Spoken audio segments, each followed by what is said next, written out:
Hello, welcome. Welcome to our third and final webinar of the Edibles in the Summer Garden series, Growing Tomatoes, presented by your Shawnee County Extension Master Gardener Board President, Ed Dillingham. A big thank you to everyone joining us here today and to those of you from the future tuning in on YouTube. On behalf of the K-State Research and Extension Office, I would also like to extend gratitude to the air, the water, and the earth. Here in Shawnee County, we are on the ancestral lands of the Osage and Kanza people, to name just two of the indigenous nations who originally called this land home. Today, we are neighbors to two counties to the north in Brown County with the Iowa tribe of Kansas and Nebraska. The state of Iowa was named for the Iowa people. They are often called Iowa to help distinguish the people from the state.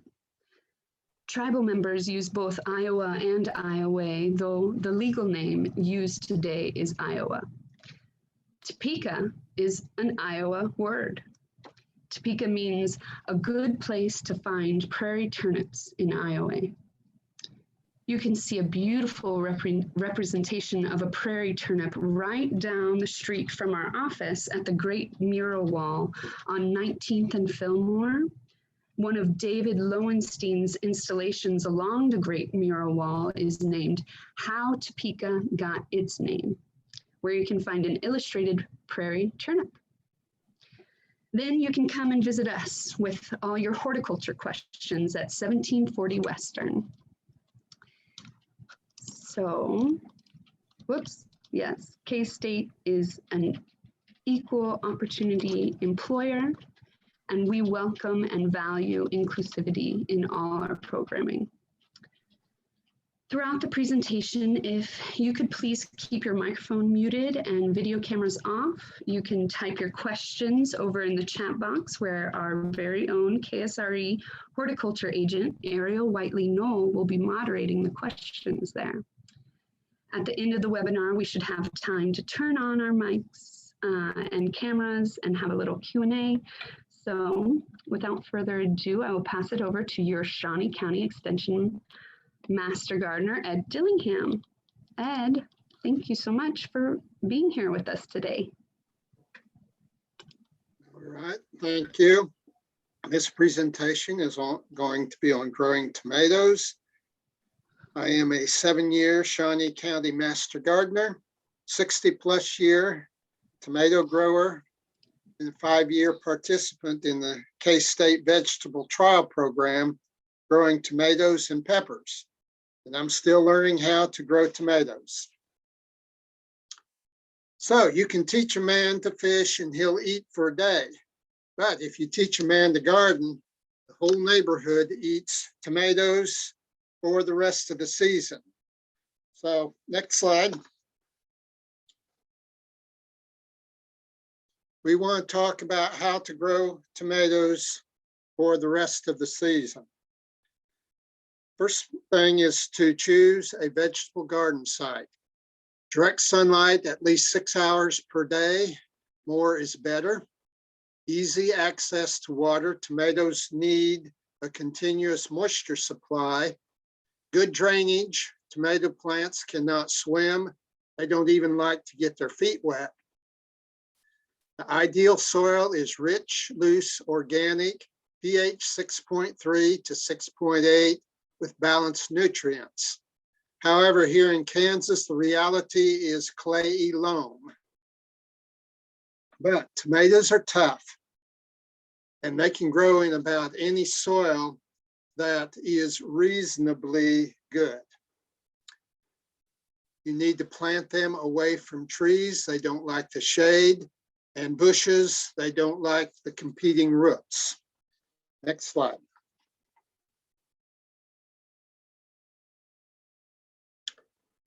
Tomatoes are part of the nightshade family, which includes peppers, potatoes, and eggplants. So why is it important to know about the members of a family? It's because diseases run in families. And we'll talk more about that when we talk about using different moving plants around from one place to another, rotating them out for disease control. Next slide. Let's talk about the plant growing stages. Plant starts in vegetative stage where it's increasing the plant size. It will then go into reproductive stage, flowering and setting fruit. And finally, the productive stage, the one that we're interested in, growing the fruit size and ripening the fruit. Next slide. So we need to choose the right plant. There are hundreds of choices of plants. The plant size, fruit color, meaty, juicy, slicing tomatoes, sauce tomatoes, paste tomatoes, and there's disease resistance. So let's talk first about plant size. And I'm going to only talk about the plant size and the disease resistance. The rest are really kind of your choice. But the plant size and disease resistance is important for actually being able to grow the plants. We have determinate plants that are short, 3-foot tall plants, and you have heavy production for a short 2 to 3 week season. Second choice is indeterminate plants, which are 5 to 10 feet tall plants, and you get steady production to frost. And then you can look at the semi-determinate plants, which are 4 to 5 feet plants, and you get somewhere between steady production for 5 weeks or all the way to frost, depending upon whether the semi-determinate leans towards the determinate side of the family or the indeterminate side of the family. Let's talk about the differences in the growth patterns. Referring back to the tomato growth stage, the determinate plants start out in the vegetative state and they grow fast, and then it stops.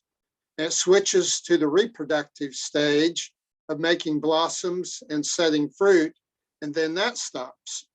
It then switches to the productive stage of growing and ripening the fruit, and when that's done, it's done. Determinate plants are especially good for canning purposes when you want it done and over with. On the other hand, the indeterminate plant, it starts out in the vegetative stage and it grows fast, just like the determinate. Then it adds the reproductive stage of making blossoms and setting fruit, which slows growth but doesn't stop it. Eventually, it adds the productive stage of growing and ripening the fruit, which slows but does not stop the growth and reproductive stage. Only disease, lack of proper care, or frost stops an indeterminate plant. Indeterminate plants provide a steady supply of tomatoes over a long period. The semi-determinate plants are somewhere in between the determinate and the indeterminate. There are very few true determinate varieties available anymore. Most of the varieties that are marked as a D, which tells you that it's considered a determinate, they are actually semi-determinates, some of them short semi-determinates and others long ones. Next slide. Choosing disease resistance is much easier. You get to choose the heirloom with little or no disease resistance, or the hybrids, which have bred in disease resistance. And we're going to talk about hybrid and the disease resistance a little bit later. Next slide. After we've chosen the proper plant and the proper location, we need to talk about basic plant care. Number one, don't plant too early. We all know that tomatoes cannot stand a frost, especially young tomatoes. Tomatoes don't like low soil temperatures. Tomatoes prefer soil temperatures at 60 degrees or above. Once the soil temperature gets below about 55, the plants just sit there. They do nothing until the soil starts to warm up. Typically, the best time to plant tomatoes is right after Mother's Day, but be prepared to cover the young plants if we get a late frost. Several years ago, I came home, turned on the TV about 9 o'clock, and the first thing that came up is we have a frost advisory. So I grabbed my fruit jars and my flashlight and spent the rest of the hour covering my plants. It was a good thing I did because my neighbors didn't do it, and they spent the next week trying to find new plants. They all froze. The second thing is don't plant too deeply. The plant roots need oxygen, moisture, and nutrients. The deepest you should probably plant is about 6 to 8 inches, even for really tall transplants.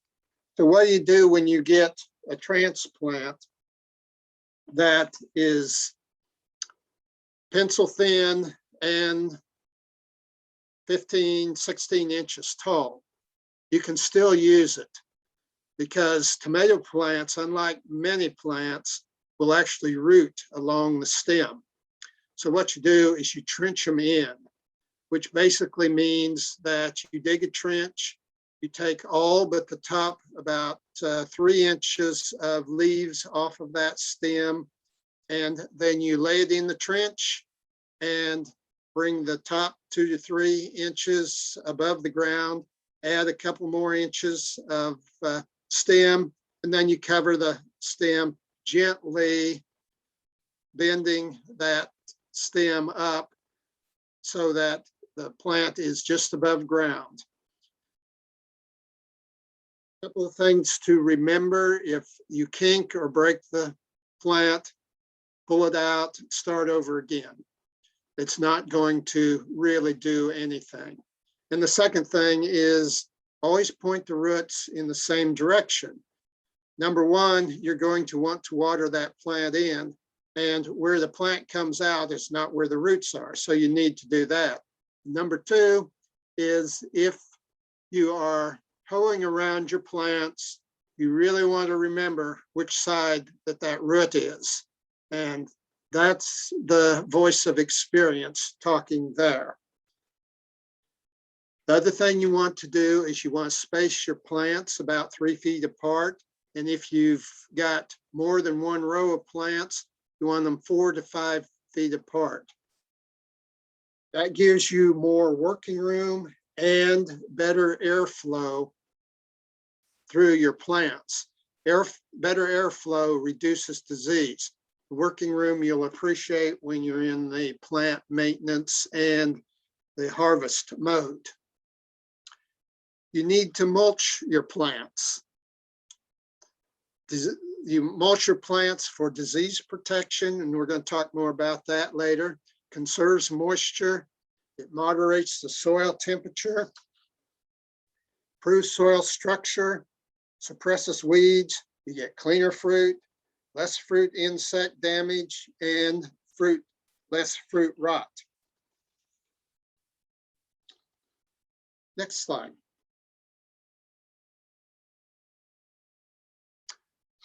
Okay, let's talk about caging the plants. You can cage them, trellis, pole, or string up the tall plants. It keeps the fruit off the ground, reducing fruit rot, and you get less insect damage, cleaner fruit, better airflow, which reduces the foliage diseases, and it's easier to see and pick the fruit. I prefer the cages because I can make the cages one time and they're good for a long time. And I really, really enjoy it when the fruit starts ripening about 3 or 4 feet off the ground, and I can just stand there and pick it. Much easier than getting down on my hands and knees and hunting for it. The other thing, you need to keep the soil moist, but avoid overhead watering. With overhead watering, you are inviting foliage diseases. Foliage diseases love wet leaves. Also, you need to keep the soil moisture even. Fluctuating soil moisture leads to fruit damage, and we're going to talk about that a little later. The best thing I can tell you is keep the soil moist and the leaves dry.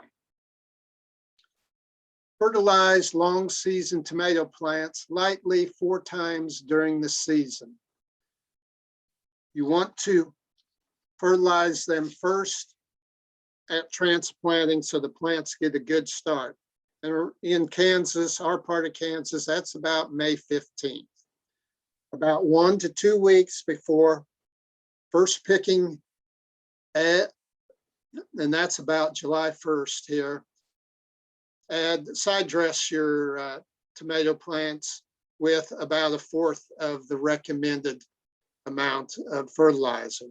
And then about 1 to 2 weeks after the first picking, which is normally about August 1st, add a 2nd quarter of the fertilizer. And then about a month later, about September the 1st, add that last bit. This keeps you from over-fertilizing the plants at the beginning of the season and then having the plants grow vegetatively instead of producing. It also keeps the plant growing when you need it to grow.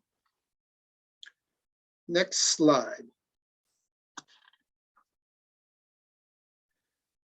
After learning about the basic plant care, let's talk about some good cultural practices for disease control. Rotate crop families, and I underlined the term families. If you plant tomatoes in one spot one year, and the next year you plant peppers in that spot, and the next year you plant potatoes in that spot, and the following year you plant other crops in there, you have actually not rotated the family, you've rotated the crop. The second thing is, and remember that diseases run in families. The second thing is remove tomato plant debris from your pruning activities and the entire plant at season's end, because many of the diseases, they overwinter in debris. Do not compost infected tomato plants. And I actually have heard a disease specialist say don't compost any tomato plants, because tomato plants, from the roots to the stem to the leaves to the fruit, all are disease prone. And it's really easy to get the disease into your compost. And unless you really compost hot, those diseases are going to survive. Remove weeds from the garden area.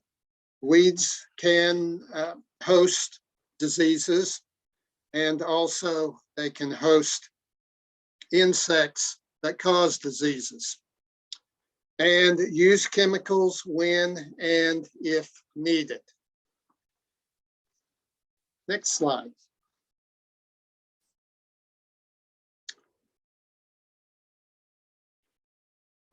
Here are some of the tomato problems. There's physiological disorders, which we'll talk about, diseases such as fungi, viruses, and bacteria, insects, and others, primarily herbicides. Next slide.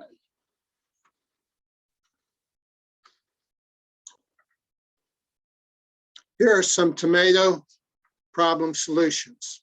Use resistant varieties, which we're going to talk about. Follow the good basic plant care and cultural practices, which we just talked about, and use chemicals when necessary. Remember, if you're using insecticides, you're killing the good insects along with the bad ones. Okay, next slide. Using resistant varieties, and what I want you to see in this is the number of disease resistances we have for tomatoes. Also notice that there are different codes, and this is what you will see in the tomato or in the seed catalogs is their codes. So you take a look, let's look at the Fusarium wilt.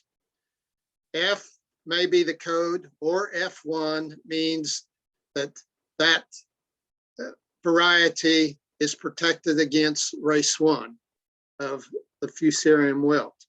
FF or F2 means it's protected against races 1 or 2. And then you may see FFF or F3, meaning it's protected against races 1, 2, or 3. And races is just the variety, the variant of the Fusarium wilt that affects the plants. Also notice down on the tomato mosaic virus that they use different codes depending upon the company for the same virus or disease. Let's move to the next slide.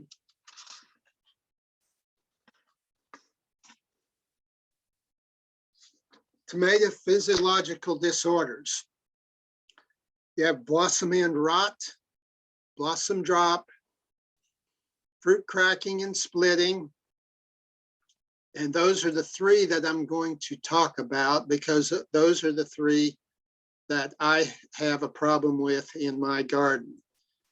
Let's go to the next slide. Blossom end rot, doesn't that look lovely? It's a brown leathery patch at the blossom end. It's caused by fruit calcium deficiency. Now, I underline the term fruit because it is not a soil lack of calcium in the soil. Kansas soils, for the most part, have plenty of calcium in it. The problem is that the roots cannot supply the amount of calcium needed by the fruit and by the plant as it's growing. It normally occurs at early season production. It can be caused by cool soil temperatures, which makes the calcium not that available.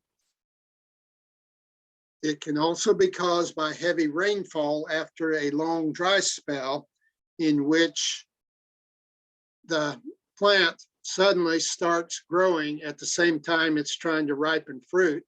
And therefore you have the competition between the growing plant and the ripening fruit. Or too much fertilizer, which also causes the plant to grow faster while it's trying to ripen fruit. So you got the same condition in both cases. The condition is self-correcting. It will take care of itself if you just let it alone, and it really doesn't last very long. Next slide. Blossom drop. Tomato blossoms are complete blossoms, meaning the male and the female parts are in each blossom. They are wind pollinated, and so they don't need bees or other insects to cause pollination. So when you get blossom drop, it is not because you don't have the pollinators there. In blossom drop, the blooms wither and drop off. It's usually caused by air temperatures too low, 55 degrees or below, or air temperatures too high, 75 degrees at night and 95 degrees during the day. Normally your air temperature is too low. That's going to be towards the fall, and air temperatures too high is going to be in the heat of the summer. There's nothing you can do about it unless you have some way to control atmospheric temperature. Next slide.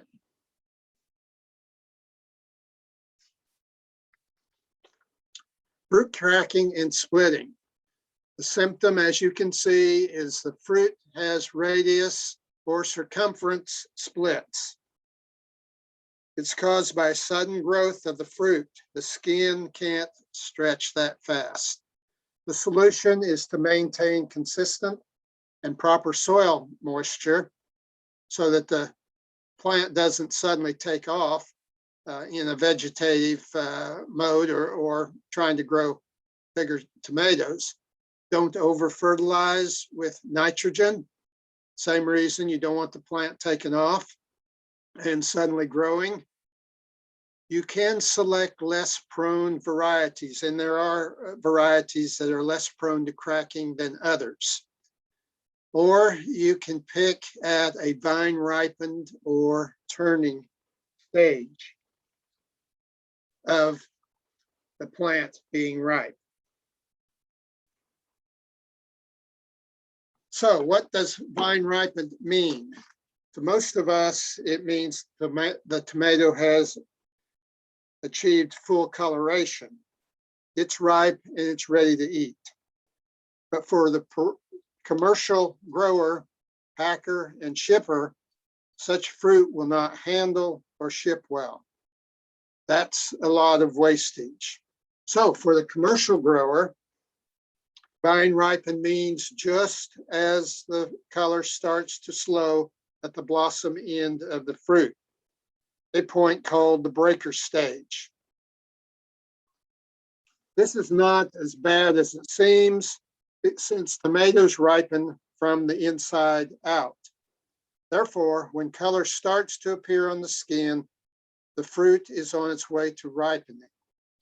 However, for you or a local market where handling and shipping are not a problem, the better choice is one more stage of ripening. And the next slide. Here is the USDA chart that shows various stages of ripening tomato. The first stage is the green stage. You see no ripening at all. The next stage is the breaker stage, where about 10%, less than 10% of the tomato is starting to change. That's where the commercial grower wants to pick the tomato, because it will be they'll be able to handle it much better. It won't be so soft. For us, we like to get at least to the turning stage. At the turning stage, about 10 to 30% of the tomato is starting to change color. And at that stage, most of the flavor and sugar has developed, and the fruit is sealing itself off from the plant. Leaving the fruit on the plant beyond this stage gives you little improved flavor but significantly more exposure to fruit damage. I had one variety that was a test variety, and when I was leaving it to get to the light red stage, I was losing about 50% of the tomatoes to severe cracking. So I started picking it earlier and earlier. In fact, I got to the turning stage, to the pink stage, and I reduced that loss down to about 15% from cracking. That's what that difference makes. Okay, let's move on to the next.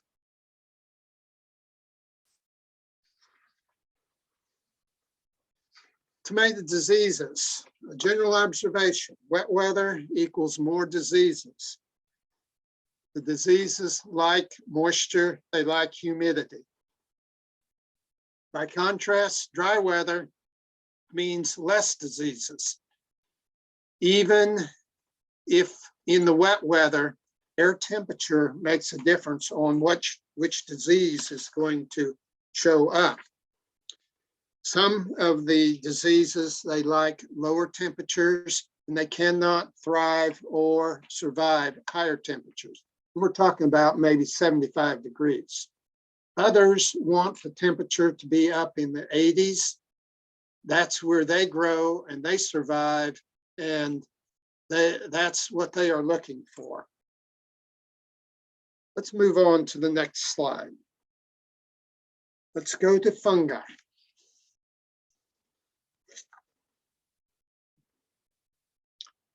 When fungal diseases appear, it's often too late to use fungicides effectively to stop the disease.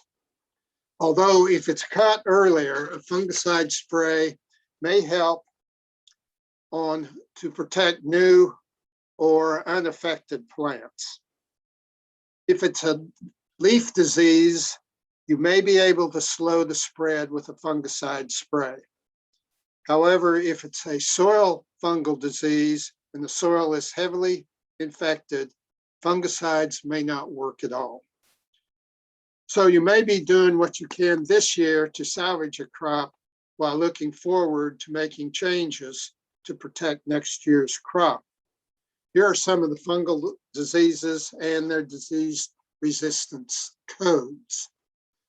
Note on the first 5, you've got disease resistance. On septorial leaf spot and anthracnose, there's nothing that shows for disease resistance. So let's go to talk about those two. Next slide. Septorial leaf spot is a worldwide disease. It's very common in Kansas, and it's in my garden.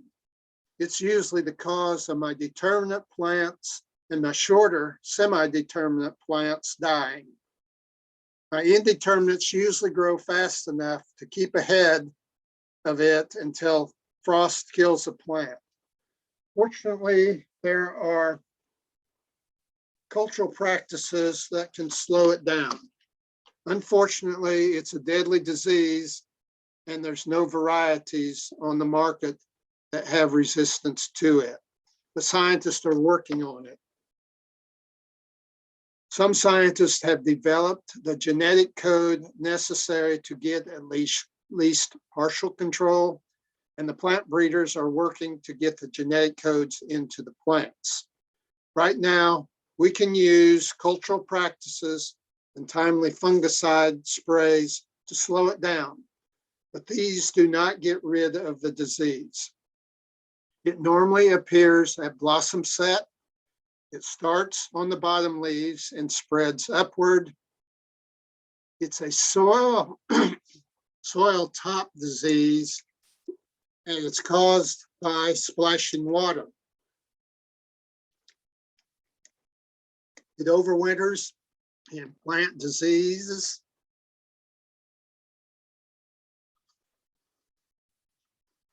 And it begins as small brownish black spots, which grow together, turning the leaf brown. The leaf and leaf stem die and fall off, but it needs time in a wet environment to reproduce.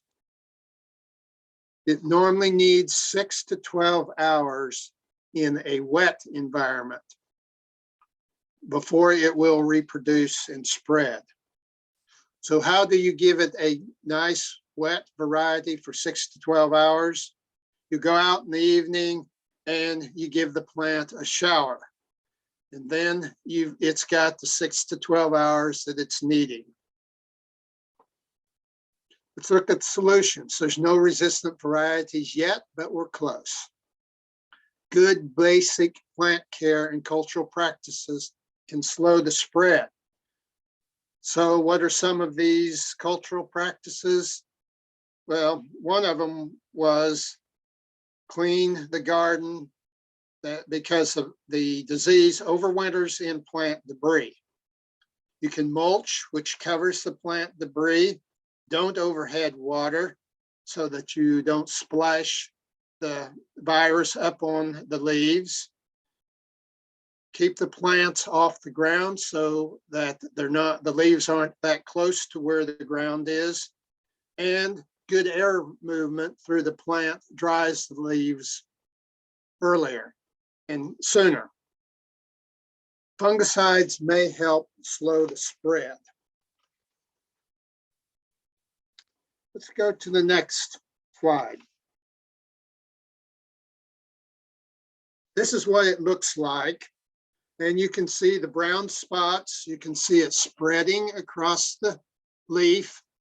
And you can see it going in various spots on that third leaf. And it's going to spread, and eventually that leaf is going to die and it's going to fall off. So let's go on to the next slide.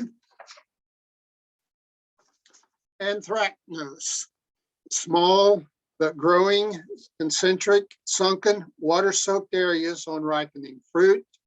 It's a soil fungus splashed on green or ripening fruit. Interestingly, it doesn't seem to affect the green fruit as much as the ripening fruit.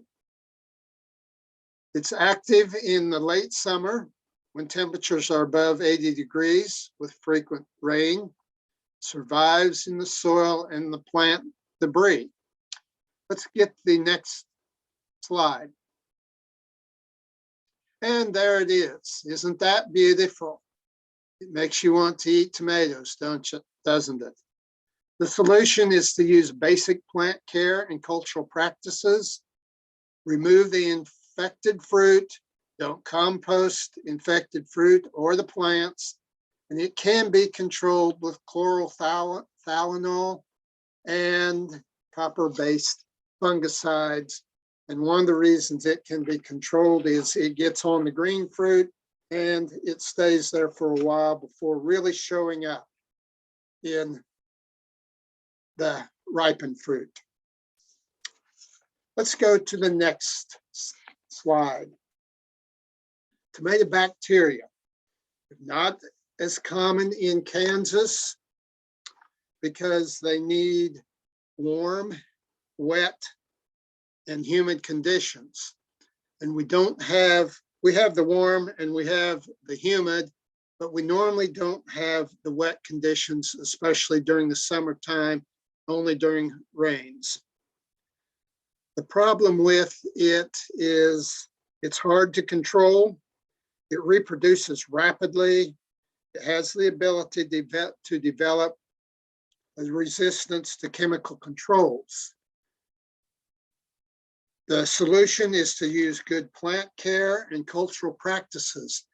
Because it's not that common and I don't have that much time, I'm going to move on. Tomato viruses are less common, but more deadly.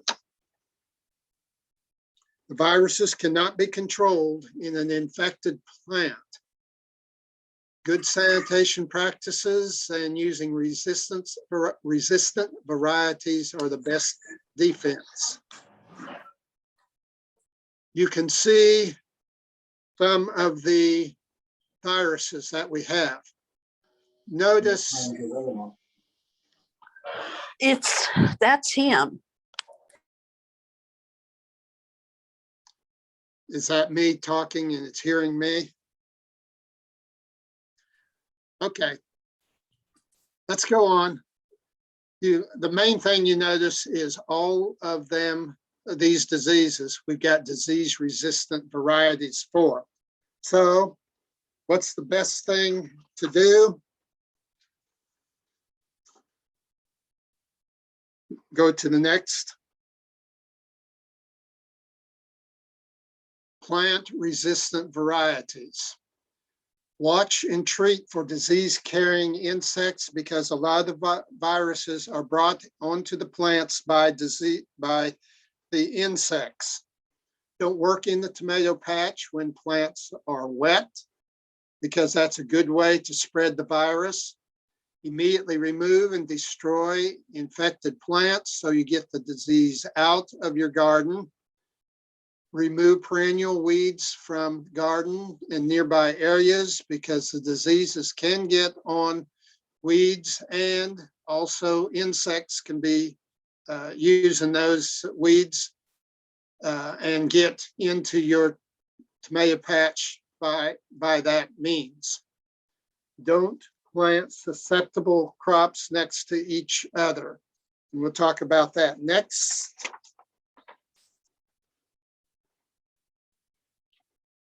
Let's talk about tomato spotted wilt virus.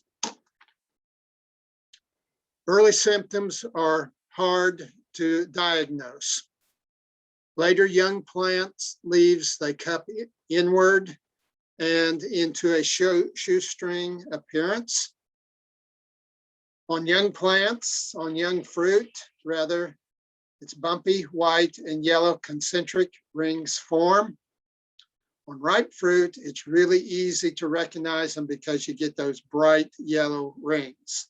It's spread by the tiny insect thrips, and it affects nightshade family, cucumbers, melons, squash, spinach, beets, petunias, and ornamentals. So it has a vast number of plants that it will affect. And so let's take a look at what it looks like on a tomato. That's appetizing, isn't it? You see the yellow spots, you see the sunken, wet areas, and that's what it looks like. And it's best to just get the fruit out of your garden and don't compost it. Next slide. Tomato insects, and you see the tomato or tobacco hornworm. And I'm sure that we've all seen that. Cutworms. Cutworms, you'll note those, especially when you plant the transplant in the ground in the evening and then come out the next morning and the plant's laying on its side cut off at the soil level. Fruit worms are many colors, especially, and they are kind of the corn earworms. And that's one of the things you don't want to plant tomatoes where you've planted corn. We're going to talk about the blister beetles, potato bugs. I never had them on my tomatoes until about 2 years ago, and I don't know why suddenly they decided that they'd like the tomatoes. Grasshoppers, stink bugs. Stink bugs are a small bug, has a shield-like cover. And if you don't know it, whether it's a stink bug, grab one, squeeze it, and you'll know why they call them stink bugs. Spider mites, usually too small to see. You can see their webs on the bottom of the leaves. Aphids are not too much of a problem on tomatoes because tomatoes are not their favorite plant. We're going to talk about nematodes. Next slide. Blister beetles. They eat the leaves off the plants and leave black rice-like droppings. They're about 1/2 inch long, thin gray or striped beetles. They're poor flyers. They're mid-season herd feeders. And by that, I mean they all get on one plant and they will eat all the leaves off of that plant. And then they'll move to the next plant and they'll do the same thing. They like many other plants, including weeds, they especially like to go to those plants and hide. The solution, you can hand pick them, but if you crush them with your fingers, you can get blisters on your skin because they exude a caustic liquid that can blister your skin. I use an insecticide for the initial infestation. I use malathion, and if I get it early, I'll get 1 2 to 3 week cycle in which I may have to spray about 2 or 3 times using malathion. If you don't control them early, you get 1 cycle and it's all season long. Next slide. That's what they look like. I have the gray blister beetle. There is a striped one, and there are apparently a number of varieties. I have not seen the black one yet. Next slide. Nematodes. Nematodes are microscopic, eel-like soil worms that attack the roots. They cause stunted, yellowing plants which may die. The reason I am bringing them up is because you don't see anything except that stunted, yellowing plant above the ground. You detect it by checking roots for root galls, by pulling the plant and looking. In Kansas, the nematode presence is primarily south of I-70. On their own, travel is inches per year. They are primarily spread by infected soil and transplants. So if you have dirt on your hoe or your shovel and you have infected soil and you move that to another part of your garden, you've just spread the nematodes to a new part of the garden. And they have long-term survival. Best control is to use resistant varieties and rotate to crops not affected by nematodes.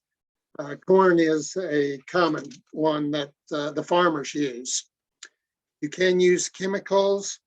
There are some things you can do because they are worms. If you turn the soil up often enough, you'll dry them out from the sunshine, or you'll freeze them. That's about one of the few ways you can get rid of them. Heavy infestations may nullify some disease resistance because they stunt and just weaken the plant. So other diseases may come in. All right, let's move on. That's what they look like, the galls on the plants. And you'll see that if you pull them up, and then you know you've got nematodes. Next slide. All right, let's talk about other plant problems, namely herbicides. Tomatoes are very sensitive to herbicide sprays, including drift or freshly treated grass used as mulch. The normal advice is don't use treated grass until after you've mowed it 3 to 4 times. There's a special consideration if you use quinclora as a herbicide treated grass. They're saying wait a year. My advice is leave the clippings on the grass. That's where it belongs. Is it a disease or herbicide drift? Just ask yourself, are many of the same plants family affected at the same time? If yes, it's probably drift, because diseases normally don't affect the plants all at the same time. Are different plants of different families affected at the same time? Same thing. If it's yes, it's probably drift. Next slide. We're going to name names. Jetstar is the K-State standard for indeterminate plants. Doesn't have a whole lot of disease resistance, but it outperforms most of the test varieties. Celebrity will be listed as a determinant in the seed catalogs, but it's really a semi-determinant, got good disease resistance, and it normally outperforms the determinant varieties. Mount Merritt is a new disease-resistant plant, and look at all the disease resistance it has, and it's a semi-determinant.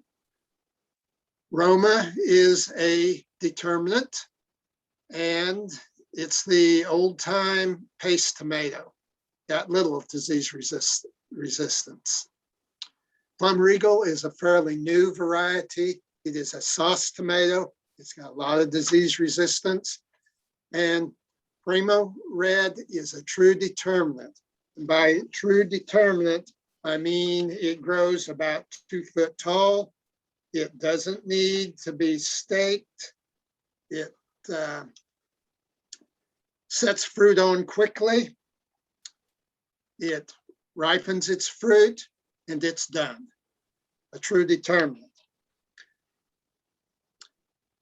And next, we have resources.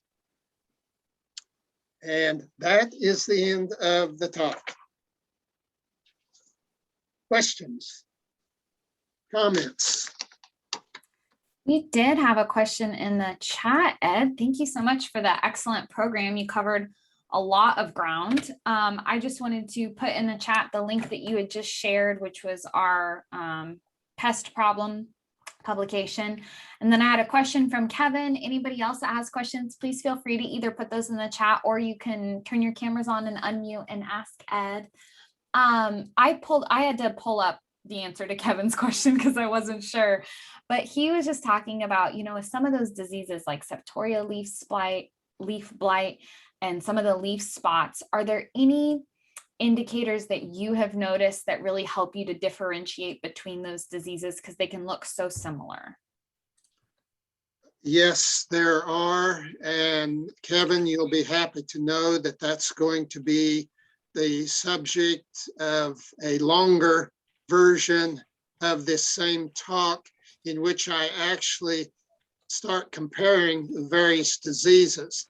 And one of them, for instance, is verticillium and fusarium. Right. And it may be as simple as one of them affects the plant uniformly, and the other one, it affects a part of the plant. It may also be that one of them, it kills the leaf, but it doesn't drop it off of the plant. A lot of them are temperature dependent, and a lot of them are early season or late season.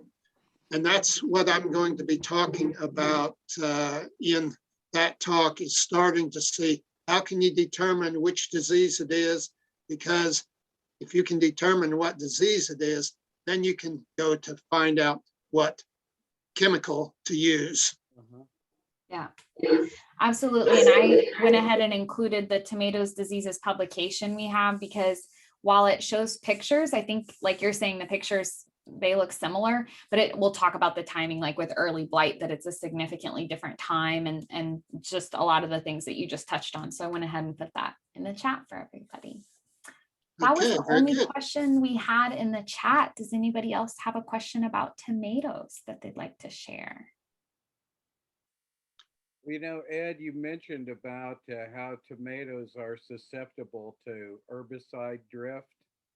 And just coincidentally, today when we were over working in the community garden, um, we noticed that, the young tender growth on all our tomato plants were showing signs of, some damage from drift, which, you know, tells you that pesticide drift can travel a long way, because I don't think that they've been spraying like the turf right around that area. So where it drifted in from, I don't know, but it was pretty clear that's what. Yeah, and that's, I actually had an instance in my garden, which I still can't quite understand, but I was spraying with 2,4-D out in my pasture. And I got a wind drift in there. And interestingly enough, it affected, I had about probably 40 plants, and it affected 4 plants, all of the same variety, and they weren't even in the same row, but it affected those 4 varieties, and none of the plants around them were affected. Huh. And I just come to the conclusion that that variety must be more susceptible than others. Interestingly enough, it outgrew it. Now, the plants were probably mid-season about then, but it outgrew it, and it did grow. It did provide a good number of tomatoes. Yeah, we see a lot of herbicide drift on the response line every year on tomatoes. It's the most affected crop, and so many of us have it. But like Kevin was saying, it can travel pretty far. So we do have one question in the chat asking if you can discuss pruning tomato plants. Yeah, I don't do a lot of pruning because I cage my plants, and I'm growing about 50 plants, and so I don't have a whole lot of time to prune. But if pruning does have some advantages. One advantage is you actually get your tomatoes earlier if you prune the plants, because the plant goes into its productive stage, ripening the fruit earlier. The second thing that pruning does for you is you lessen the amount of leaves that can get wet, and opens up the plant and allows more airflow to dry the leaves quicker. And that's a real big help to keeping leaf diseases out of your plants. Yeah, I think that's the biggest advantage for sure. One more question about growing tomatoes in large pots. Do you have any advice for anybody that wants to grow tomatoes in pots? Start with small tomatoes. Go with a tall semi-determinate. If you want fruit for a longer time, and they have varieties specifically for growing in pots. If I were to grow a tomato in a pot that I really I wanted to take vacation in August, not worry about it, I would use Primo Red. It's a small plant, about 2 foot tall, about 2 foot diameter, and it will produce many, many tomatoes, and then quit. Then you can go on vacation. Always important to plan your vacation around your vegetables. Absolutely. That's great. Well, that is all the questions we have in the chat.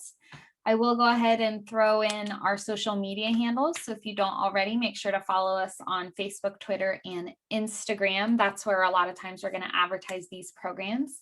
But I just want to extend a huge thank you to Ed. Thank you so much for your program today. It was excellent, super informational. If you know anybody that missed today's program, we are going to send that link out to all of you that have registered. So please feel free to share that YouTube link with them. And then also please make sure to fill out our survey that we're going to send along with the recording. Our survey is really how we tell our stakeholders that you appreciated this service, that you appreciated this program, the fact that it's free to you, and that we're able to bring you that kind of quality programming. The survey is how we tell our stakeholders that story. So thank you all so much for joining us today. If you have any questions, please feel free to reach out to us. Thanks. All right, Ed. thank you. Thank you all for listening.